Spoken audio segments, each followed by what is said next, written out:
Hello, I'm Dale Mathis and welcome to a supplemental lesson to lesson number 11. And today I'm going to be presenting a couple of Christmas tunes, about the most famous Christmas tunes known in the Christian world, Silent Night and Joy to the World. And I'm presenting a rhythm here that we have not talked much about before, if we've talked about it at all. And that is the dotted quarter note followed by the eighth note. And I thought, well, what two better pieces of music to present it in than these two that are so famous and everybody knows this rhythm.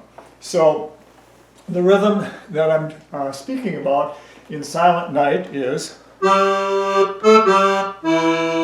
so it's the dotted quarter note, which means that when you add a dot to a note, behind a note, it adds half the value of that note. So in other words, a quarter note gets one beat in 3/4 or 4/4 time, and the dot after it makes it a beat and a half. So the rhythm goes 1, 2, and 3, 1, 2, 3, 1, 2, and 3, 1, 2, 3. So now the next trick is to line up the bass chord. I'm just playing a C bass. And in this tune I did use some alternating. So I'm talking about Silent Night now. So the rhythm and the bass goes.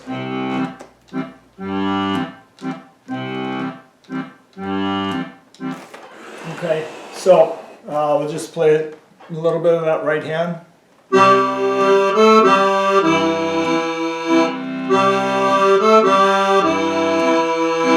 So I did an illustration here.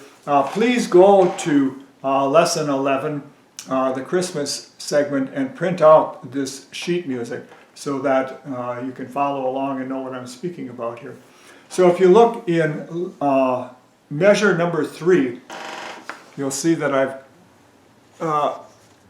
drawn in the lines here, and you'll see that the bass note and the chord both get played while you're playing the G note in the right hand, and then the A sneaks in between the first chord and the second chord.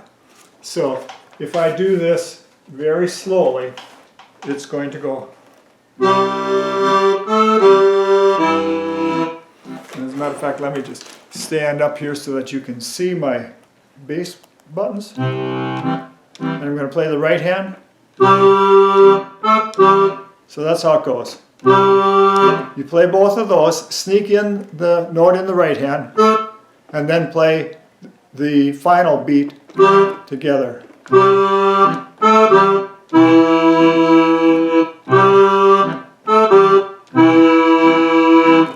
Alright, so that's that tricky rhythm. So the chords are all chords that you already know: C chord, G chord, and F chord. And just remember that I did write in alternating bass. So alternating bass means that the first measure you'll play the C bass and C chord, and then in the second measure you're going to play the G bass but with the C chord.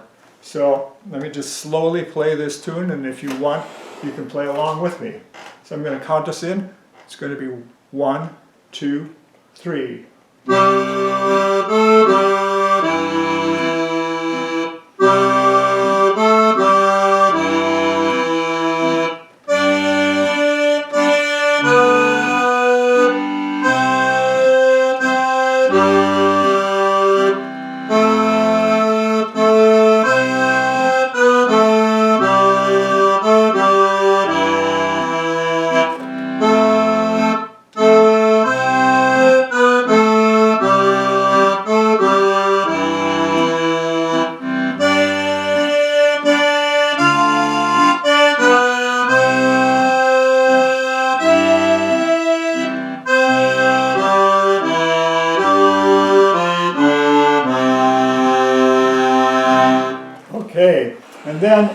other thing that I want you to pay close attention to, of course, is the fingering. So you start this tune off with your second finger so that you've got room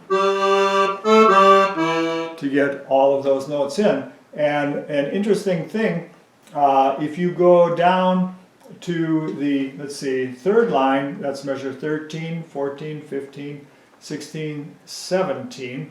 In measure 17, you're playing the D note with your third finger. And that means that you've got room to get that high F with your little finger.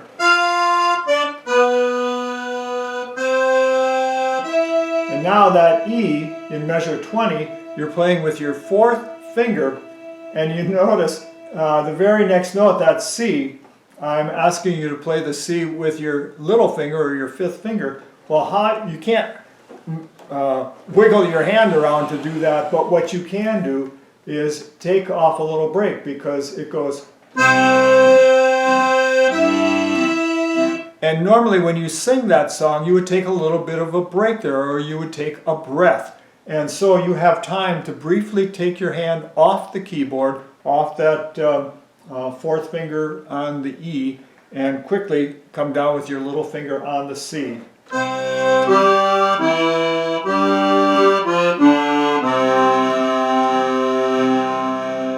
Okay, so that's it for Silent Night. And then in Joy to the World, this is another nice song to teach that same rhythm, except for now we're doing it in 4/4 time, but it's exactly the same feeling. So it's, and you play both the bass and chord, G, bass and chord, and then you sneak in the A, and then play the G in the melody.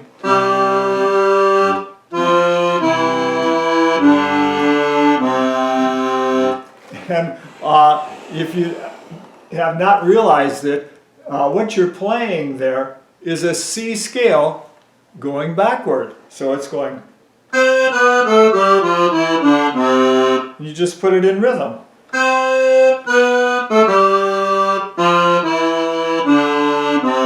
So you want to be sure again to follow that fingering. So it's 5, 4, 3, 2, 1, and then your third finger crosses over and you get the E and finish out the little phrase. So.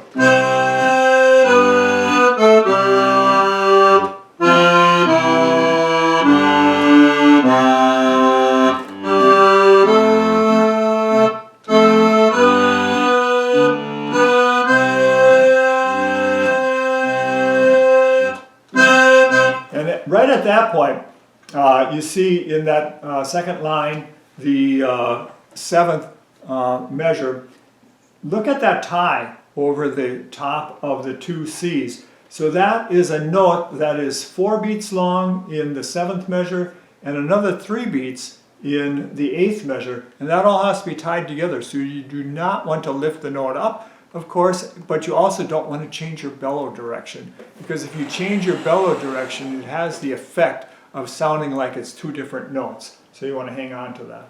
So, all right, let's see if there's anything. All right, let me start this tune over again. So here we go. 1, 2, 3, 4.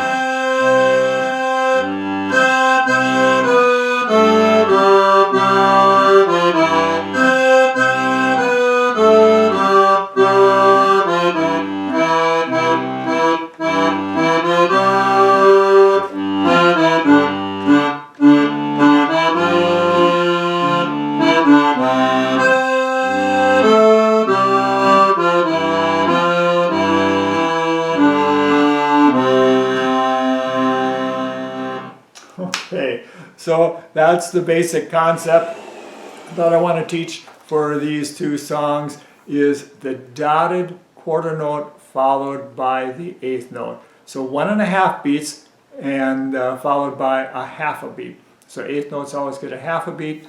Again, when we're in a time signature with the 4 on the bottom, so 3/4 time or 4/4 time.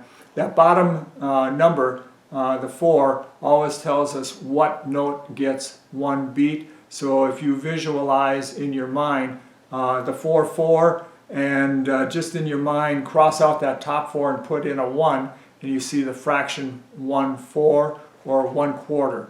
So a quarter note gets one beat. And let's see, what else? Let's see, so the 8th note, yeah, we got that. And I think everything else should be up to date here, so I hope you have a good time with these couple of tunes to add to your repertoire for the Christmas season. So thanks again for watching. Don't forget, if you're just seeing this video by chance on YouTube for the first time, that I've got 60 lessons, 60 accordion lessons, and they're all at mycrownmusic.net, and they're all available for free, and there's sheet music for each lesson. So everything that you need to help assist you, whether you're working completely on your own or if you're working with a teacher somewhere.